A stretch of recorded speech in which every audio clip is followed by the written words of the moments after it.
Hello. Okay, we are going to learn about different acrylic painting techniques. I'm actually going to show you 27 different acrylic painting techniques. I'm going to build them all up on this one canvas. If I end up getting a little too crowded or it's just not working, I will bring another surface in. But that's what we're going to do. I'm going to show you 27 different painting techniques. And this will be very intuitive, and I'm not quite sure how it'll turn out, but that's okay. That's how I like to work. So this is focusing on acrylic paints. Acrylic paints, not oil paints, not watercolor paints, just acrylics. I want to focus on that. So you can follow along if you'd like, any colors that you'd like. I'm going to be using reds and blues and greens for this demonstration. And you can pause this video at any point that you need to try out the technique if you'd like. But let's get started. So I'm hoping that this will all fit on this one canvas. We'll give it a try.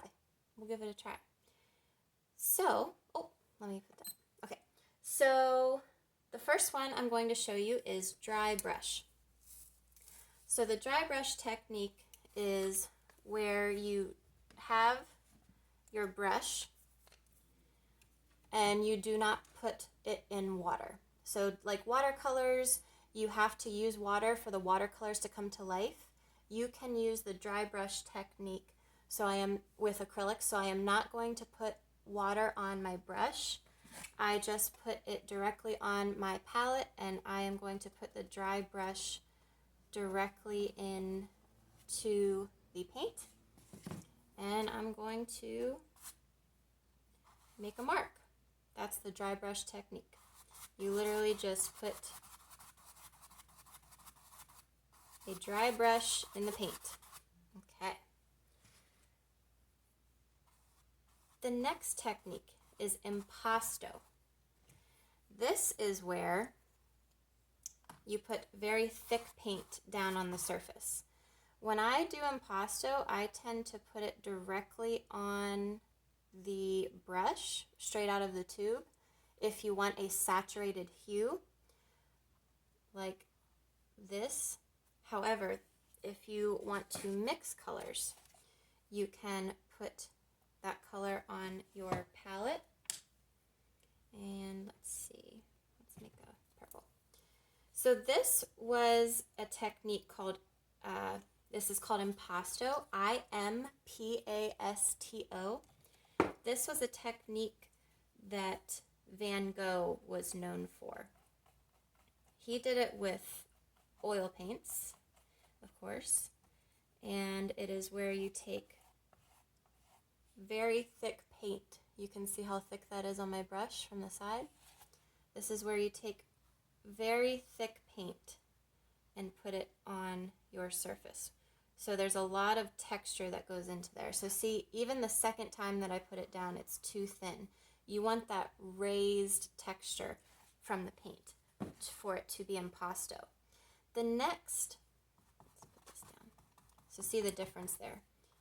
You see the difference between impasto and not, just right there. How thin that is, how thick that is. Next from impasto, sgraffito. Sgraffito is where you use the back of your brush, the tip, to make an indentation into the paint, a texture. This is called sgraffito, S-G-R-A-F-F-I-T-O. This is where you scratch into your paint with the back of your brush, sgraffito. And you can get all kinds of different textures and marks from using the back of your brush. That is called sgraffito.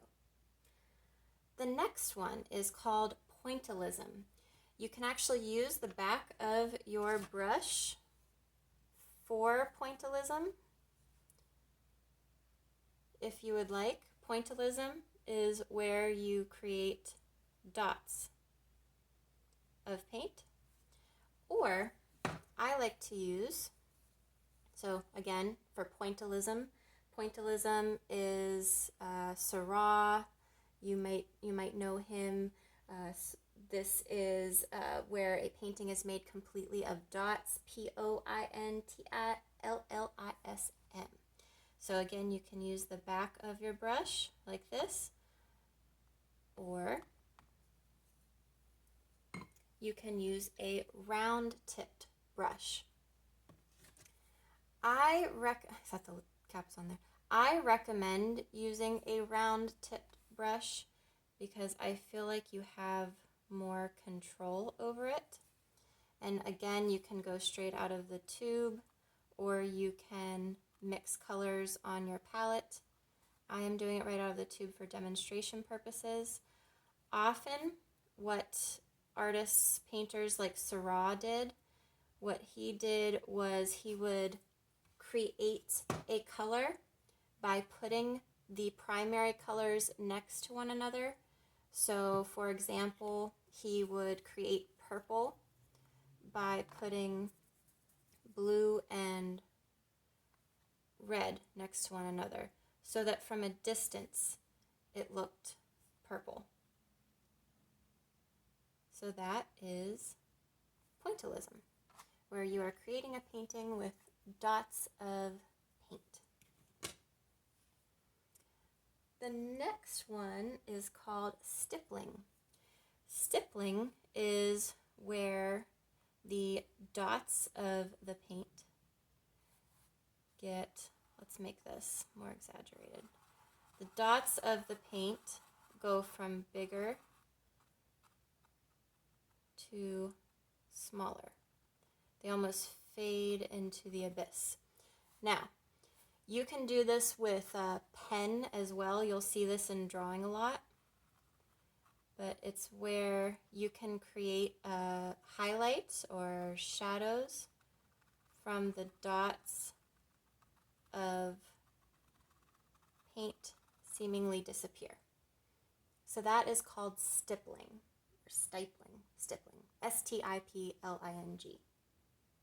The next one is called dabbing. Dabbing, not the dance, dabbing is where you do quick motions like this. This was embraced by the Impressionists a lot. Seurat was an Impressionist with the pointillism. Dabbing is where you take your brush and you are very quick with your gestures. You do not do this fluid motion of any kind. What you do is you dab it. It's kind of self-explanatory. You do dabbing, not the dance, although you can do the dance.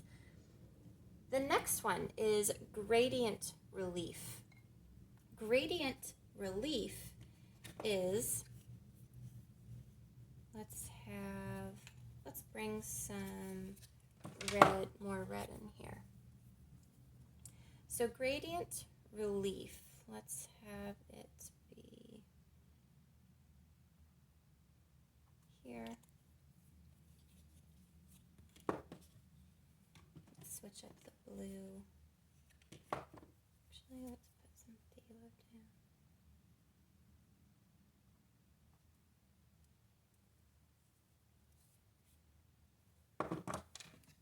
Some white.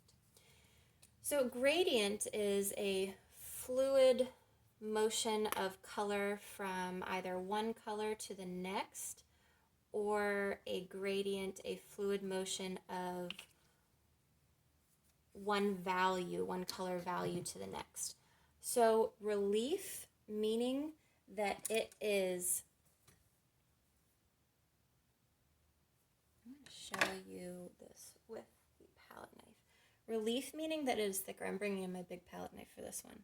Relief meaning that it is raised almost like impasto.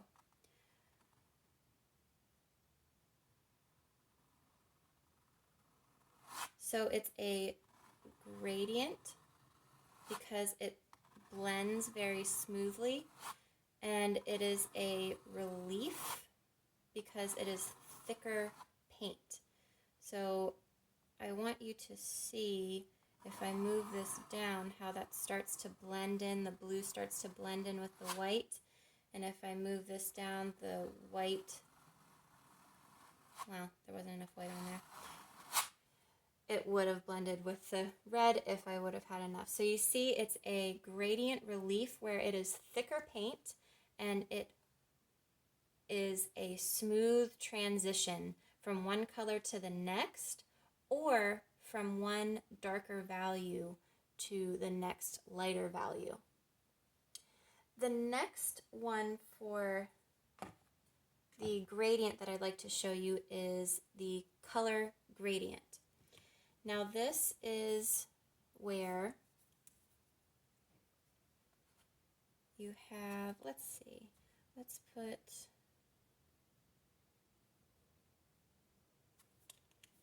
color gradient. Let's make this bigger.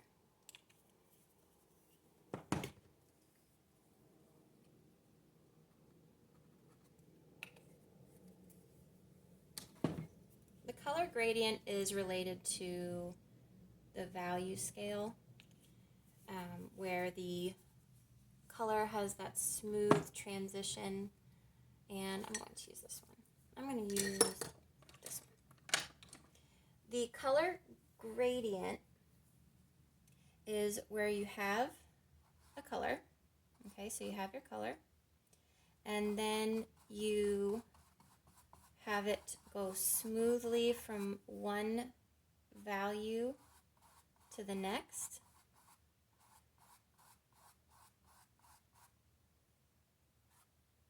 So you may have it go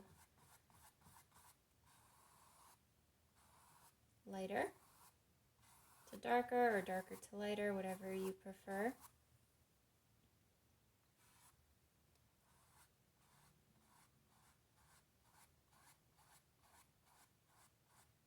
I hope I got some blue in there.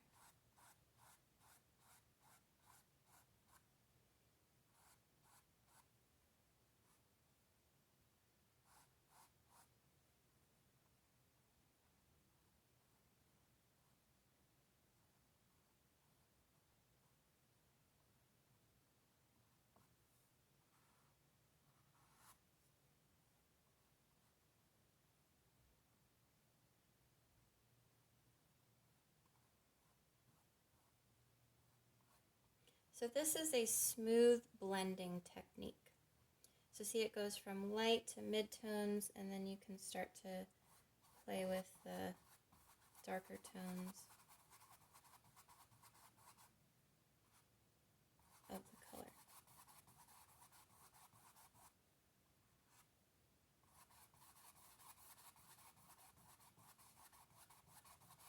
I added some Payne's gray to it. It dries quickly, acrylic paint. So you see how it goes from a darker shadow, a darker value, moving to the midtones, the mid values, all the way to the lighter values, the highlights. This can apply to building form, to building depth, all kinds of different components of painting can bring in the gradient technique, the color gradient. So that is the color gradient, the gradient relief. Now wet brush on dry canvas. So I have color on here already, and I'm going to wet my brush just a little bit so I have wet paint and my brush is wet. I want to show you what the difference is. The difference is from the wet brush on the wet canvas as compared to the wet brush on dry canvas. So here is the wet brush on dry canvas. You can see the texture of the dry canvas.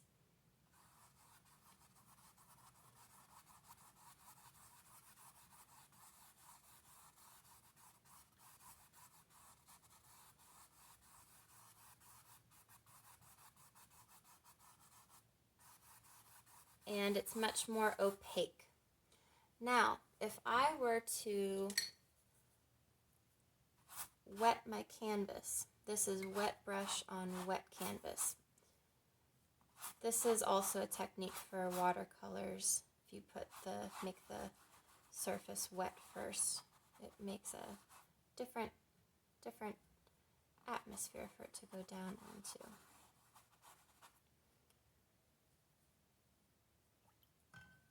So once you have that,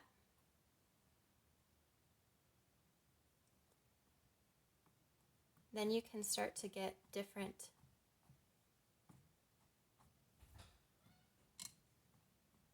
marks. You can play with it very differently. So you see how it blends together a little bit differently, and as it dries, this paint will move through the water and it becomes very different than over here where it is dry. You see the difference between, it almost creates an atmosphere whenever it is the wet on wet technique. So that's wet brush on dry canvas and wet brush on wet canvas. The next technique, numero 11, is the soft edge. So the soft edge is one where you want to,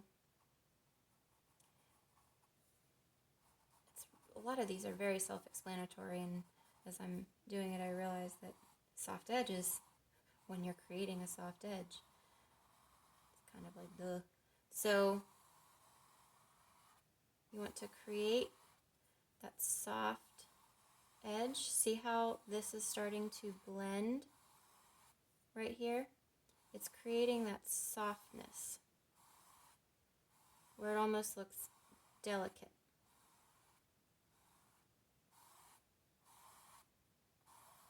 That's what you want to look for whenever you have a soft edge. And even up here I can show you how the difference between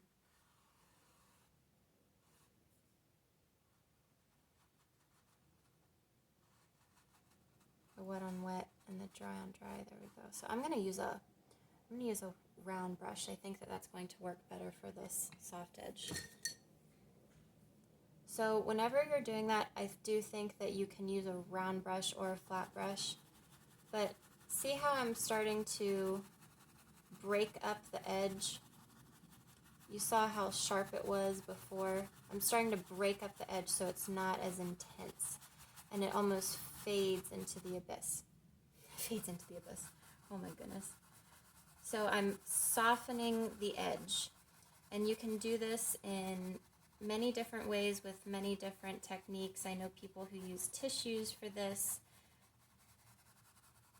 and you can use a round brush or a flat brush. It's up to you, but it's really where, that's already dry, so it's really where you're just softening up the edge. Then if you want to do a hard edge, that's the next technique, a hard edge. That's where the edge is much more intense. You might not be able to see that. So let me get another color here. I'm going to bring green in. Green's my favorite. Okay. The hard edge. Oh, I'm going to use that. Hard edge, as you could probably guess, is when that edge is very crisp. The hard edge is whenever the edge is bold. Very different from how Da Vinci painted. He emphasized soft edges always. Hard edge is much more intense of a look, much more intense of a look. So you see the difference here between the soft edge, it's almost blurred, and the hard edge. If I say soft or hard edge one more time, I'm so sorry. Stop it. Okay. different edges, and with the hard edge, I wanted to show you the tape pull. So the tape pull is, you want to use acrylic, you want to use painter's tape. And so what you can do is you can either, I'm going to show you two different ways you can do this. You can either block out the surface that is already there, the raw surface, or if you really like an area, let's see, I really like this right here. So I'm going to wait till it's dry, wait till it's dry. You want to do this when the paint is dry if you're putting it on top. I'm going to put my tape over top of this area to protect it, to save it, because I'm going to show you what happens if you put paint over top of this, as you can probably guess, but it's a really good trick if you want to preserve something. So like, you know, if you want to preserve this entire area right here, you could fill that with tape and then pull it off when the paint is dry. One really big thing about this is you want to use painter's tape, that blue tape, not masking tape. I mean, sometimes masking tape could work. Duct tape might not work. I just highly recommend blue painter's tape for this. And painter's tape comes in different colors, of course. But I really enjoy this. You can get a straight edge with it. You can get a hard edge with it. You can protect parts of the painting that you don't want to get covered up by other paints if you're painting very intuitively. And there's all kinds of different things that are beneficial about this technique. So I'm going to show you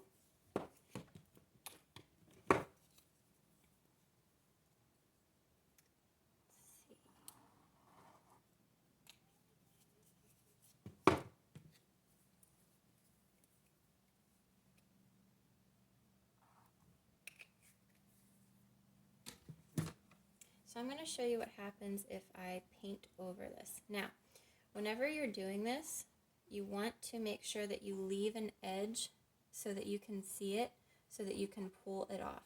So as you're doing this, make sure that you leave at least one edge that you can easily pull off so that you don't lose it underneath the paint. I've done that before, where you literally lose the tape in the painting, which is fun. Oh, I've got a lot of paint there. And I just wanted to show you what happens if you just, you know, put some, oh, see, I lost the edge. I'll have to bring that back up. So when you're doing this, like I said, you want to put it down on dry paint or else it will not stick. And whenever you are doing this, you also want to remember that you have to be careful when you're pulling the tape up. It can work fine if you pull it up before the paint around it is dry. It's up to you, whatever works best for you.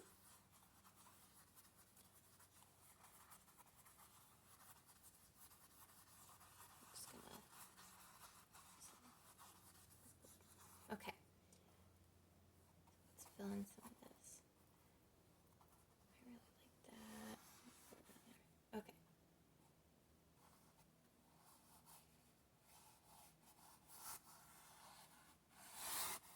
Okay, stop, Ashley. Okay. I have to show the paint pool. Okay. So time goes on and I'm letting this dry and I want to pull the paint off. I want to pull the paint off. I want to pull the tape off. So I'm going to show you this first. So this one is where I am preserving the raw surface. So here it's raw gessoed canvas. So if you would want to allow part of, say you're on a wooden panel and you want some of the wood to come through, so I'm going to carefully, I pull it to the side and then it is preserved. I'm going to put this over here so then you have the raw canvas coming through. So that is one way to do the tape pull. Another one is if you are wanting a certain shape, like tape if you want to create a rectangle over top. This is another way to do layering. I wanted to show you with that one. So see how that starts to create depth, it starts to create shapes. And this one is where I want to fully preserve that part of the painting. So I put multiple pieces of tape to cover that up.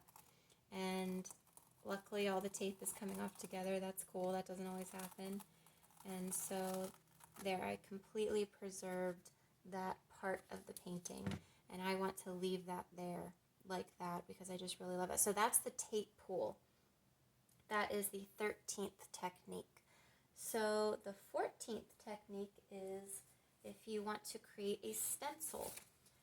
So a stencil is, a picture or an image or a letter that you want to, you can buy pre-made stencils or you can make them yourself. I made this leaf out of a map, and so I'm going to show you what it's like to paint around a stencil. I'm going to do this up here. So whenever you're using a stencil, you can tape down the stencil if you want to put painter's tape on this side and paint it down, or you can just hold it down. I'm going to just hold it, and I'm going to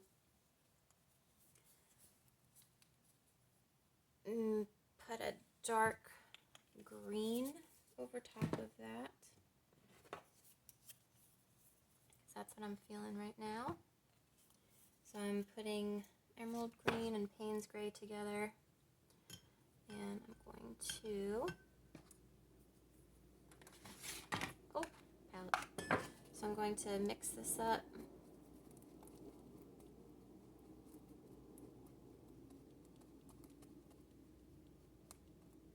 Oh, I love green so much. It is so my favorite color.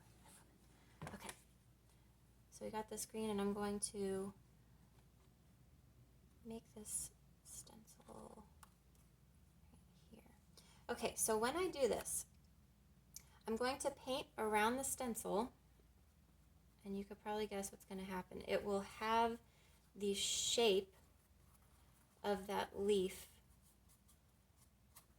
left underneath it. And what's cool about this is if you do the stencil on top of a part of the painting, what is underneath will be left alone. And I really like that part of it, where this is almost like you could use this as another preserving technique for a spot underneath if you want. So if you want a hard edge, you can do that, or you can get underneath the stencil a little bit if you want to break it up. This is the stencil technique. So then carefully lift it up,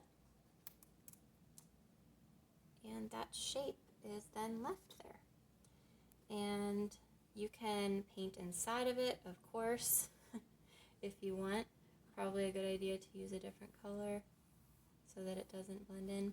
But you see how it's really sharp around here, which I really like, and then down here as I layered it over top of the painting underneath, it is much more abstract and you can't quite tell what it is right there. So that's pretty cool. So that's the stencil technique. The next technique I wanted to show you is mixed media. So with that, I am going to attach and play with mixed media. So collage is whenever you cut and paste different pieces of paper together, and that is collage. Mixed media is whenever you bring paper in with canvas and with wood, with charcoal, acrylic paint, watercolor paint, oil pastels, markers, ink, and it's so much fun. I just love it. So I am going to bring in a couple different things to show you with mixed media. I'm going to put this, you know what, I don't want the whole thing. So I'm going to put this here. Now, I would normally glue this down with Mod Podge or a glue stick, but for right now I'm going to leave it there, and I'm going to actually bring in tape. So this is mixed media. I love working with mixed media because it just allows you to explore in totally non-traditional ways. It's a very contemporary way of painting. So see, I'm bringing in tape, I'm bringing in paper. I'm going to leave that as is. And there's some different things that I would normally do with that, but I'm going to leave that for now. So I brought in some paper, some tape, and then I'm going to bring in some charcoal pencil. Oh, I'm going to bring in some charcoal pencil.